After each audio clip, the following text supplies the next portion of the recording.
Barrister স্বামী মেহেদর পাটোয়ারি আসতে চাই। আপনার সাথে আলোচনাটি এভাবে শুরু হোক যে জাতীয় পার্টি নির্বাচন করতে পারবে কি পারবে না, এটা নিয়ে এখনো রাজনৈতিক মহলে আমরা নানা কেন্দ্রিক আলোচনা দেখছি, শুনছি। এই আলোচনার কি সমাধান হতে পারে, এরকম কি তথ্য আছে আপনার কাছে? আলোচনাটা বন্ধ করে দিতে হবে। আলোচনা বন্ধ করতে হবে। তফসিল পিরিয়ডে মনোনয়ন বৈধ হওয়ার পর একটি দলের কিছু নেতা হুমকি দিচ্ছে জাতীয় পার্টিকে ভোট করতে দিলে তারা আন্দোলন করবে, জাতীয় পার্টিকে দোষর বের করে দিতে হবে।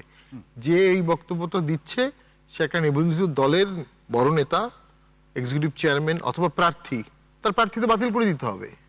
নির্বাচন কমিশনের সে আইন আছে এবং প্রত্যেক প্রার্থী নির্বাচন কমিশনে তার দলের চেয়ারম্যানের তফসিল জমা দিয়েছে যে আমার প্রার্থীরা আইন মেনে চলবে, আচরণবিধি মেনে চলবে। এটা আচরণবিধি সম্পূর্ণ বিরুদ্ধ।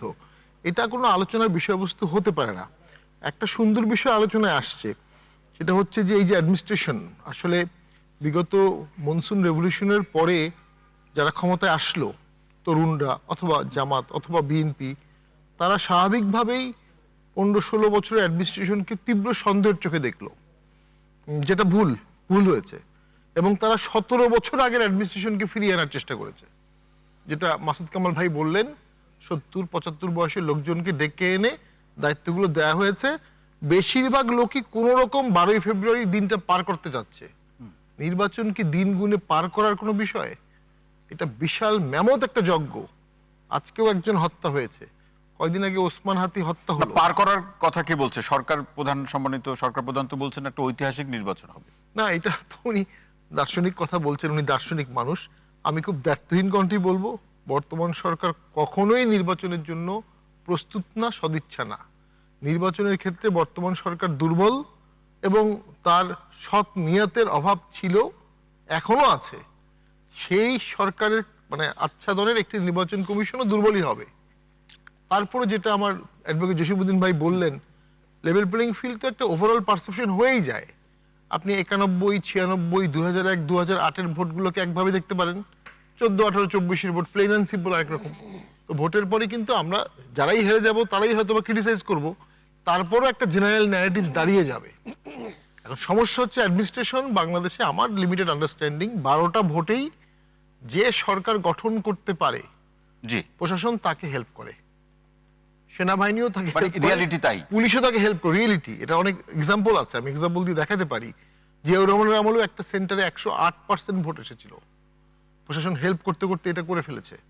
তো 18 সালেও ভোটে দেখা গেছে কোন সেন্টারে বিএনপি 0 ভোট পেয়েছে, কোন সেন্টারে আওয়ামী লীগ শতভাগ ভোট পেয়েছে। ওই যে প্রশাসন পাগল হয়ে গেছে যে সামনে সরকার আসবে, আমার প্রমোশন নিতে হবে, প্লাস আগের সরকারের সাথে আমরা সম্পর্কযুক্ত ছিলাম, নতুন সরকারকে সহযোগিতা করে আগের দায়ভারটা মুছিয়ে। তাহলে নির্বাচন কমিশন বা সরকারের যে একটি গ্রহণযোগ্য অংশগ্রহণমূলক নির্বাচনের অঙ্গীকার, সেটা কোথায় গিয়ে দাঁড়াবে? না, ওইখানে এখন সেটাই হচ্ছে জনগণকে উদ্বুদ্ধ করার বিষয়, আইন শৃঙ্খলা ঠিক রাখার বিষয়, উৎসবটা তৈরি করার বিষয়। উৎসবটা তৈরি হয়নি এখন, হয়তো বা 22 তারিখের পরে হতে পারে।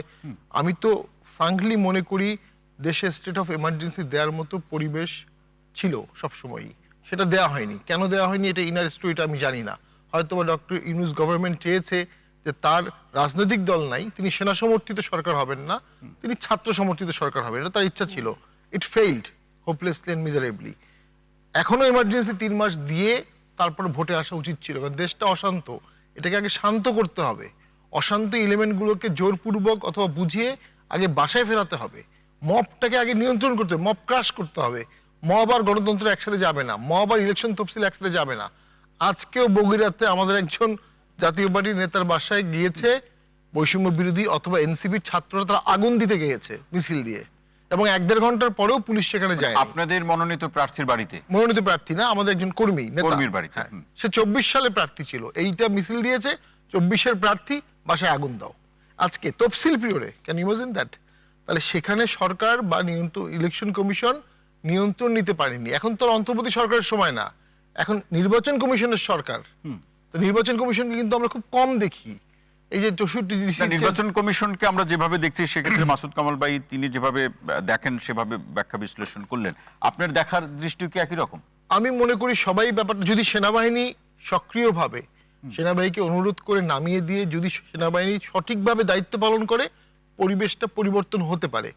আদারওয়াইজ ব্যাপারটা হবে মাঠে ছেড়ে দেওয়া হবে, যার যে সেন্টারে যে আসনে যার যা জোর আছে, সে জোরের ভিত্তিতে সে ইলেকশনের রেজাল্টটা করাবে, 4টা 5টা 6টার দিকে একটা রেজাল্ট সাইন হবে। এটা মানে আমার অভিজ্ঞতায় মনে হচ্ছে ওই দিকে যেতে পারে। তবে হ্যাঁ, যে কোনো সময় পরিবর্তন হতে পারে, যে কোনো সময় দেশ নিয়ন্ত্রণে চলে আসতে পারে। তো আমার কাছে মনে হচ্ছে বর্তমান সরকার এবং নির্বাচন কমিশন ইলেকশনের জন্য দেশটাকে যে নিয়ন্ত্রণে রাখতে হবে সেই নিয়ন্ত্রণে রাখার জন্য চেষ্টা করছে না।